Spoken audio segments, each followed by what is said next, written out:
Well, I think that in terms of political forces, India seems to be destined for a long era of coalition governance. The last two governments each were made up of coalitions of 20-odd parties, and that seems to be the direction of Indian politics. You had a couple of big national parties, the Congress Party and the more Hindu-inclined BJP Party, have each got about a third of the seats and slightly less than a third of the vote. And then the remaining third is split up amongst as many as almost 40 parties in the parliament, some of which have one or two members, but which therefore exercise a great influence when coalition building takes place. I think that's likely to be the direction of Indian politics. I'm not thrilled about it.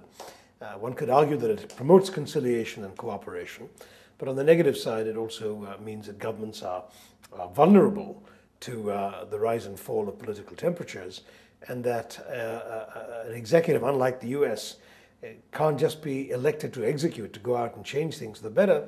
It's constantly going to have to look over its political shoulder at the tastes and wishes and demands of each of its many coalition members. And that, I think, is a pity. Having said that, the future economic progress of India looks very promising. Today, as I speak to you in 2007, we're talking about 9.5% economic growth for GDP. And if that continues, we're looking at not only pulling more people out of poverty than any country in the world, barring China, has ever done in human history, but we're also talking about creating a society that's full of people of the most amazing talent, creative energy, and youthfulness. 54% of the Indian population is under 25. That's 550 million people. And these people are going to be growing up and being at their productive best when many parts of the world, particularly Europe and China, will be aging.